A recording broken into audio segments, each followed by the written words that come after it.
ನಮ್ಮ ಜೊತೆ ಈಗ ಪ್ರತ್ಯಕ್ಷದರ್ಶಿ ಒಬ್ರು ಇದ್ದಾರೆ. ಯಾಕಂದ್ರೆ ಇದು ಇವರೇ ಮೊದ್ಲು ಈ ಅಗ್ನಿ ಅವಘಡನ ನೋಡಿದ್ದು. ಇವರಿಂದಾಗಿ ಒಂದು ದೊಡ್ಡ ಅನಾಹುತ ಆಗೋದ್ರಿಂದ ತಪ್ಪಿತು. ಸರ್, ನೀವು ಮೊದ್ಲು ಎಲ್ಲಿ ನೋಡಿದ್ರಿ ಬೆಂಕಿ ಇದೆ? ಜಸ್ಟ್ ನನ್ನ ಅಂಗಡಿಯಲ್ಲಿ ಇದ್ದೆ. ನಾನು ಆಚೆ ಬಂದ ತಕ್ಷಣ ಯಾರೋ ದಾರಿಯಲ್ಲಿ ಹೋಗೋರು ಹೇಳಿದ್ರು ಬೆಂಕಿ ಹತ್ಕೊಂಡೈತೆ ನೋಡಿ ಅಂತ. ನೋಡಿದ್ದಕ್ಕೆ ಅರ್ಥ ಆಯ್ತು, ಹೌದು ಹೊಗೆ ಎಲ್ಲ ಬರ್ತಾ ಇತ್ತು. ಜಸ್ಟ್ ನಾನು ತಕ್ಷಣನೇ ನಮ್ಮ ಪಕ್ಕದವ್ರು ಇರೋರ್ನೆಲ್ಲ ಇನ್ಫಾರ್ಮ್ ಮಾಡಿ ಅವ್ರನ್ನ ಕರ್ಸ್ಕೊಂಡು ಏನ್ ಮಾಡ್ಬೇಕಂತ ಅದನ್ನ ಮಾಡಿಸ್ಕೊಂಡು ಮತ್ತೆ ನಮ್ದು ಅಂಗಡಿದು ಏನಿತ್ತು ಬಚಾವಣೆ ಮಾಡೋದು ಎಲ್ಲ ಮಾಡ್ಕೊಂಡು ಅವರೇ ಫೈರ್ ಬ್ರಿಗೇಡ್ಸ್ ಅವ್ರನ್ನ ಕರ್ಸ್ಬೇಕಾಗಿತ್ತು ಅಂತ ಹೇಳಿದ್ರು. ಅವ್ರನ್ನ ಕರ್ಸ್ಕೊಂಡು ಎಲ್ಲ ಇವೆಲ್ಲ ಮಾಡಿದ್ದೀವಿ ಸರ್. ಓಕೆ, ನೀವು ನೋಡಿದಾದ್ಮೇಲೆ ಫೈರ್ ಏನು ಆ ಅಗ್ನಿಶಾಮಕ ದಳದವ್ರು ಎಷ್ಟೊತ್ತಾದ್ಮೇಲೆ ಬಂದ್ರು? ಒಂದು 10 to 15 ಮಿನಿಟ್ಸ್ ಆಗಿ ಬಂದ್ರು ಸರ್.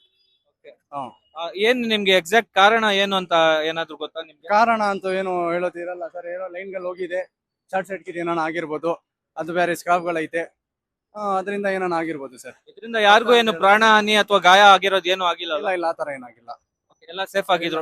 ಆ ಗ್ಯಾರೇಜ್ ಕ್ಲೋಸ್ ಇತ್ತಾ? ಹೌದು, ಗ್ಯಾರೇಜ್ ಎಲ್ಲ ಕ್ಲೋಸ್ ಇತ್ತು. ಪಕ್ಕದಲ್ಲಿ ಇರೋ ಎಲ್ಲ ಕ್ಲೋಸ್ ಇತ್ತು. ಎಲ್ಲ ಬೆಂಕಿ ಸುಟ್ಕೊಂಡಾಯ್ತು, ಅವೆಲ್ಲ ಕ್ಲೋಸ್ ಇತ್ತು.